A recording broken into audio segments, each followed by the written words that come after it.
اللہ نے دنیا کی عورت کو بنایا مٹی سے اور جنت کی عورت کو بنایا مشک اور زعفران سے۔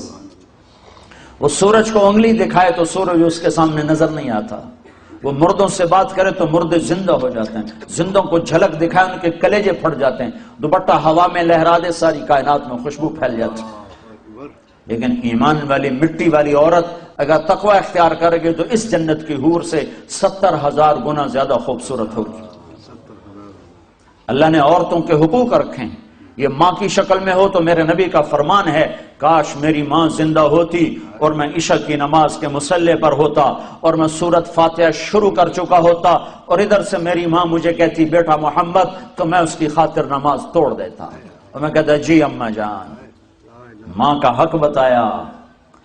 اسلام نے تو عورت کو عزت بخشی، عورتوں کا مجمع ان کی نسبت سے تھوڑی بات کر رہا ہوں، اسلام نے تو عورت کو عزت بخشی، مغرب نے تو عزت نہیں بخشی، مغرب نے تو عورت کو پاؤں کا جوتا بنا دیا، ٹیشو پیپر بنا دیا ہے۔ اسلام نے عزت بخشی۔ اس کا پہلا روپ بیٹی ہے، یہ بیٹی کے روپ میں آئے اور اس سے پہلے چلے جاؤ۔ اللہ نے آدم علیہ السلام کو بنایا مٹی کٹھی کرو، مٹی کٹھی ہو گئی، پانی ڈالو، ڈال گئی، گوندھو، گوندھ گئی، چھوڑ دو، چھوڑ دیا، وہ کالی ہو گئی، بلبلے چھوڑنے لگی، پتلا بناؤ، کیسے بنائے؟ ایسے بناؤ، ایسے بناؤ، بنا دیا، چھوڑ دو۔ ننگا پتلا آدم کا 40 سال پڑا رہا، ہوائیں چلتی رہیں، دھوپ پڑتی رہی، خشک ہو گیا، روح ڈالی، کپڑے پہنائے، جنت میں ڈال دیا۔ اگر اللہ چاہتا تو حوا کا پتلا بھی ساتھ بنا دیتا، مٹی کٹھی کر کے گندھوا کے اور پتلا بنا کے ننگا ساتھ ہی ڈال دیتا، تو ننگا پتلا تو مرد کے لیے کشش کوئی نہیں، فرشتوں کو کیا ہوگی؟ اور بے پردگی تھی کوئی نہیں کہ تھا ہی کوئی نہیں، بے پردگی کس سے تھی؟ تھا ہی کوئی نہیں، تو دونوں پتلے ساتھ ساتھ بنتے، آدم کا بھی حوا کا بھی، دونوں ننگے ہوتے، پھر دونوں میں روح ڈالتا، پھر دونوں کو کپڑے پہناتا، پھر دونوں کو جنت میں ڈالتا۔ نا نا نا نا نا، ایک تو انتظار کروایا، انتظار کروا کے چیز عطا فرمائی اللہ نے کہ بڑی چیز کو ایویں نہیں دیا جاتا، کچھ تھوڑا سا مشقت میں ڈال کے دیا جاتا ہے۔ تو اللہ نے زندگی کا ساتھی آدم کو دیا، جنت آپ ہی دے دی، اور حوا کا انتظار کروایا، جنت کا انتظار نہیں کروایا، حوا کا انتظار کروایا۔ پھر مٹی نہیں اکٹھی کی، پتلا نہیں بنایا، پانی نہیں ڈلوایا، اور اسے ننگا نہیں ڈالا، بلکہ آدم کو سلا دیا، فرشتوں کی آنکھوں پہ پردہ ڈال دیا۔ جب آدم علیہ السلام کی آنکھ کھلی ہے تو اپنے پہلو میں ایک عورت کو مکمل لباس میں پردے میں پایا ہے۔ پہلے دن سے عورت کو عزت سے بنایا ہے، کہا آدم تیری پسلی سے نکالا ہے۔ ادھر الٹے ہاتھ کی پسلی سے کیوں نکالا ہے؟ کہ ادھر دل ہے، کہ عورت ہر روپ میں دل میں جگہ پکڑتی ہے، ماں، بیٹی، بیوی، بہن، دادی، خالہ، جس روپ میں ہے اس کا مقام دل کے قریب ہے، دل سے دور نہیں ہے۔ اور اللہ تعالیٰ نے آدم علیہ السلام کو انتظار کروایا، اور آدم علیہ السلام کو جنت اچھی نہیں لگ رہی تھی، کلے گھابرے پھر دے آئے، ہوا ویکھی تو خوش ہوئے، کہنے کہ یا اللہ کون تیری بیوی؟ آدم علیہ السلام کال کی تھی اگوں ہے، تو اللہ تعالیٰ نے کہا مہر تو ادا کر، مہر تو ادا کر۔ کہنے کہ کیا مہر ہے؟ کہا میرے آخری نبی پر ایک درود پڑھ دے، یہ مہر ہے، یہ مہر ہے اس کا۔ مردوں میں سب سے خوبصورت کون ہے بھائی؟ یوسف۔ یوسف علیہ السلام مردوں میں سب سے خوبصورت ہیں، اور عورتوں میں سب سے خوبصورت ہے اما حوا۔ حوا تمام مستورات جتنی پیدا ہوں گی، جتنی پیدا ہوئی، ان سب میں خوبصورت ترین عورت حضرت حوا ہے۔ پہلے دن عزت سے پیدا کیا، پردوں میں بٹھا کے پیدا کیا، اور بیوی بنا کے ساتھ رکھا، اور حقوق رکھے۔ اگر بیٹی پیدا ہو تو میرا نبی فرماتا ہے 3 بیٹیوں کی شادی کر دو تو جنت واجب ہو گئی، 10 بیٹوں کی شادی کرو تو جنت واجب کوئی نہیں، 3 بیٹیوں کی شادی کرو تو جنت واجب ہو گئی۔ تو ایک صحابی نے پوچھا یا رسول اللہ 3 نہ ہو 2 ہوں؟ تو کہا 2 کی شادی کرو تو جنت۔ ایک نے کہا یا رسول اللہ اگر 2 نہ ہو، ایک ہی بیٹی ہو اور آگے کوئی سلسلہ بھی نہ ہو، تو آپ نے کہا 1 بیٹی کی شادی کر دو تو جنت واجب۔ یہی بہن بن جاتی ہے، بیٹی سے بہن بنتی ہے، بھائی آتا ہے۔ تو میرے نبی نے فرمایا جس کو اللہ نے 2 بہنیں عطا فرمائیں، 2 بہنیں، اور انہوں نے اس کا حق ادا کیا، حق ادا کیا، حق، کہ بھائی بہنوں کا حق مار جاتے ہیں، ماں باپ کی وراثت میں سے بہنوں کو نہیں دیتے، نہیں دیتے۔ یہ ایسے ہی حرام ہے جیسے شراب بیچنا حرام ہے، جیسے سود کھانا حرام ہے، ایسے ہی بہنوں کا حق کھا جانا ایسے ہی حرام ہے، جیسے چوری حرام ہے، یہ بہنوں کا چور ہے، اس کی چوری کی جس کے ساتھ مل کے ایک چھاتی کا دودھ پیا، ایک تھالی پیالی میں کھایا اور پیا، ایک چھت تلے جس کے ساتھ زندگی گزاری، یہ اس کی چوری کر گیا ہے۔ جس نے اپنی بہنوں کا حق مارا اس کا رزق حرام ہو گیا۔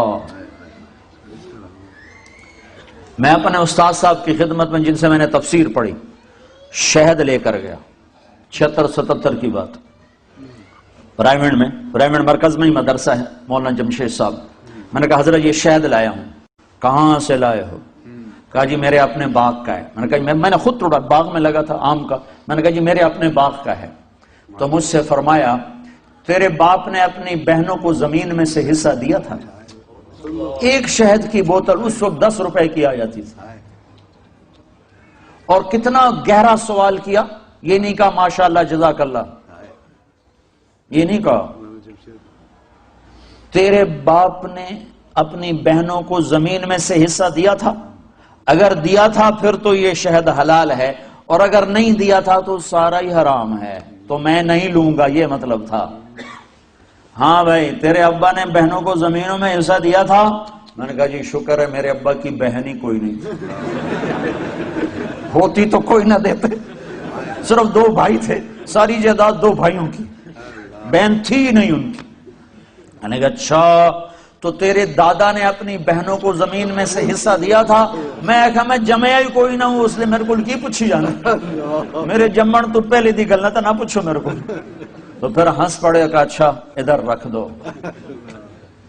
تو میرے نبی نے فرمایا جس نے بہنوں کو حصہ دیا، جس کو اللہ نے 2 بہنیں دی، اس نے بہنوں کا حق دیا، اور شادی کے بعد بھی ان کے سر پہ ہاتھ رکھا تو اس پہ جنت واجب ہو گئی۔ پھر یہ بیٹی سے بہن، بہن سے بیوی۔ پھر میرے نبی نے فرمایا بہترین مسلمان وہ ہے جو بیوی کے ساتھ اچھا سلوک کرے، اور میرے نبی نے فرمایا جو یہ چاہے اس لوگ کا مسلمان کہ وہ جنت میں میرے گھر کے قریب گھر بنا لے تو وہ 2 کام کرے، ایک اپنے اخلاق اچھے کرے، ایک اپنی بیوی سے اچھا سلوک کرے، تو اس کا گھر میرے گھر کے قریب ہو جائے گا۔ تہجد پڑھے، جہاد کرے، تبلیغ کرے، ذکر کرے، مراقبہ کرے، یہ نہیں فرمایا، کہ وہ 2 کام کرے، ایک اخلاق اچھے کرے، ایک بیوی سے اچھا سلوک کرے۔ یہ بیوی سے اچھا سلوک بھی تو اخلاق میں آتا ہے، اس کو الگ کیوں کہا ہے؟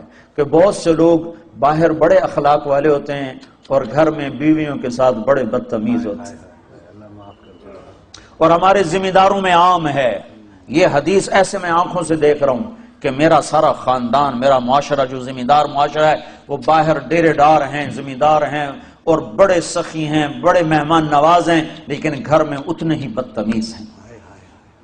بیویوں سے ایسے سلوک کرتے ہیں جیسے نوکرانیاں ہوں، بیویوں کے ماں باپ کو ایسے گالیاں نکالتے ہیں جیسے انہیں گالی دینا ثواب کا کام ہے۔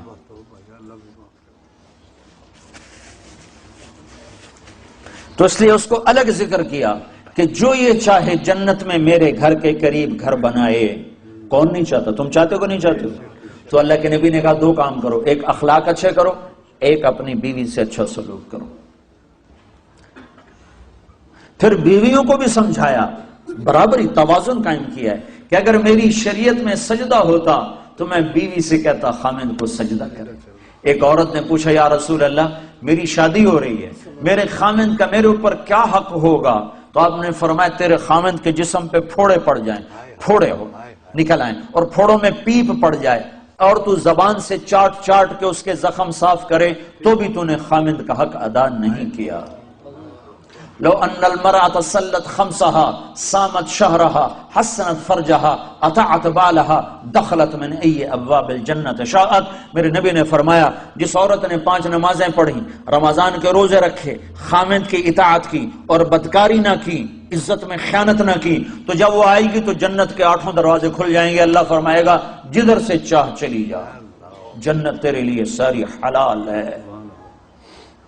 یہی عورت ماں کے روپ میں تبدیل ہو جائے تو میرے نبی نے فرمایا کاش میری ماں ہوتی، اور میں عشاء کی نماز کے مصلی پر ہوتا اور میں سورۃ فاتحہ شروع کر چکا ہوتا اور ادھر سے میرے گھر کا دروازہ کھلتا اور میری ماں کہتی بیٹا محمد، تو میں اس کی خاطر نماز توڑ دیتا۔ میں کہتا اماں جی حکم، میں پھر پڑھوں گا۔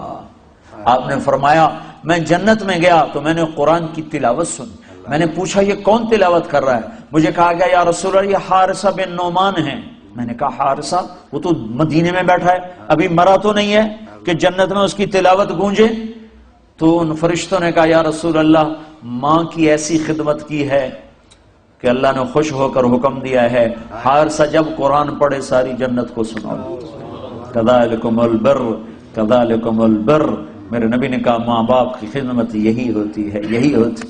آپ نے کہا عمر تیری زندگی میں ایک شخص آئے گا یمن سے، اس کا نام ہوگا اویس، اس کا قبیلہ ہوگا عامر، اور اس کا خاندان ہوگا کرن، اور اس کا رنگ ہوگا کالا، اور اس کا قد ہوگا درمیانہ، اور اس کی کمر پہ ہوگا سفید داغ۔ جب وہ آئے تو اس سے دعا کروانا عمر تو عمر، میرے بعد کوئی نبی ہوتا تو عمر ہوتا، اور نبی کے دائیں طرف عمر کی قبر ہے، بائیں طرف یہ نقشہ ہے قبروں کا، ایک قول کے مطابق کہ درمیان میں اللہ کے رسول ہیں، سیدھے ہاتھ ابو بکر الٹے ہاتھ عمر، اور ایک قول یہ ہے یہ اللہ کے رسول، یہ ابو بکر اور یہ عمر، اس طرح کر کے، اور ایک قول یہ ہے، ایک قول یہ ہے، اس طرح۔ یہ میرے نبی کی قبر، پاؤں کے ساتھ ابو بکر کا سر، پھر ابو بکر کے سر کے ساتھ پاؤں کے ساتھ عمر کا سر، یوں تین قبریں ہیں، یا یہ ہے۔ تو بہرحال وہ روضہ رسول میں ہے عمر، میرے بعد نبی ہوتا تو عمر ہوتا۔ اور آپ مسجد میں داخل ہوئے، آپ کے ادھر ابو بکر تھے ادھر عمر تھے، تو آپ نے دونوں کے ہاتھ پکڑ لیے اور آپ نے کہا دیکھو دیکھو مجھے دیکھو، قیامت کے دن میں ایسے اٹھایا جاؤں گا کہ ادھر میرے ابو بکر ہوگا اور ادھر میرے عمر ہوگا۔ تو اسے کہا جا رہا عمر اویس سے دعا کروانا۔ یا رسول اللہ وہ اویس سے کیوں کرواؤں؟ کہ اس نے ماں کی ایسی خدمت کی ہے، جب وہ ہاتھ اٹھاتا ہے تو اللہ اس کے ہاتھ خالی نہیں لوٹاتا۔ تمہاری مائیں ذلیل ہوتی پھرتی ہیں اور تم یہاں جانتے بھی نہیں ماں ہوتی کیا ہے، یہاں تو سب کراؤن جانتے ہیں، کراؤن۔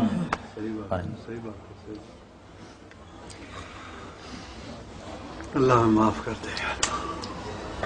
حضرت عمر کا زمانہ آ گیا، ہر سال حج کرتے تھے، ہر سال حج میں اعلان کرتے، کوئی اویس بنی عامر کوئی بھی نہیں ہوتا تھا۔ ایک سال گزرا تو آپ نے حج میں سارے حاجی اکٹھے کر لیے، جبل ابی قبیس کے سامنے کھڑا کر دے، کہا بھائی سارے کھڑے ہو جاؤ، اور کہا بھائی یمن والے کھڑے رہو باقی سارے بیٹھ جاؤ۔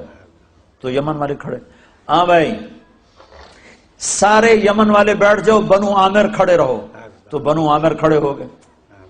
پھر سارے بنو عامر بیٹھ جاؤ، کرنی کھڑے رہو، تو ایک کرنی کھڑا رہا، ایک، باقی سارے بیٹھ گئے۔ تو حضرت عمر نے پوچھا بھائی تو کرنی ہے؟ کہا جی ہاں۔ کہا تو اویس کو جانتا؟ جی جان، تو میرا سگا بھتیجا ہے، میرے سگے بھائی کا بیٹا، پر وہ تو پاگل سا ہے، آپ اس کا کیوں پوچھ رہے ہیں؟ تو حضرت عمر رونے لگے، کہنے کہ پاگل وہ نہیں تو ہے، یہ بتا وہ حج میں آیا ہے؟ کہا جی آیا ہے۔ کدھر ہے؟ کہا جی وہ اس وقت اونٹ چرانے جاتا ہے عرفات کی طرف۔ تو آپ نے حضرت علی کو ساتھ لیا اور دوڑ لگائی، گئے تو اویس کرنی ایک درخت کے نیچے نماز پڑھ رہے اور اونٹ ان کے چاروں طرف چل رہے، تو یہ دونوں حضرات آ کے بیٹھ گئے۔ انہوں نے دیکھا کچھ لوگ آ گئے تو انہوں نے نماز مختصر کر دی، تو انہوں نے پوچھا، حضرت عمر نے پوچھا بھائی کون ہو؟ کہا جی مزدور ہوں۔ کہا تیرا نام کیا ہے؟ کہا جی اللہ کا بندہ عبداللہ۔ کہا بھائی وہ نام پوچھ رہا ہوں جو تیری ماں نے تیرا رکھا ہو۔ وہ کہنے لگا تو میرا انٹرویو کیوں لے رہا ہے؟ ان کو نہیں خبر کہ یہ عمر ہیں، یہ تو تابعین میں سے نا، دیکھا بھی نہیں، پہلی دفعہ حج پر آئے ہیں۔ تو حضرت علی بول پڑے کہ بھائی یہ امیر المومنین ہیں عمر بن خطاب اور میں ہوں علی بن ابی طالب۔ تو وہ پھر ایسے کانپ گئے، کہنے میں معافی چاہتا ہوں، میں نے آپ کو نہیں پہچانا، میں آپ کو بھی سلام پیش کرتا ہوں اور آپ کو بھی سلام پیش کرتا ہوں، میرا نام میری ماں نے اویس رکھا ہے۔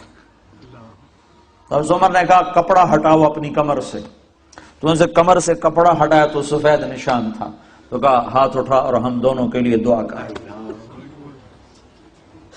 وہ رونے لگے، کہا میں تو آپ قدموں کی خاک نہیں ہوں، میں آپ کے لیے کیسے دعا کروں؟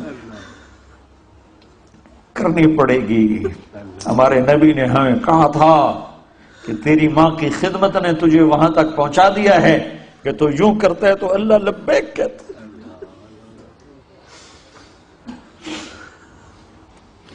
صرف نماز روزے کا نام اسلام نہیں ہے، اور بھی دکھ ہیں زمانے میں محبت کے سوا، راحتیں اور بھی ہیں وصل کی راحت کے سوا. اخلاق کا بہت بڑا باب ہے جس کو امت نے بھلا کے رکھ دیا ہے. انسانی حقوق تو پائمال ہو گئے، تباہ ہو گئے.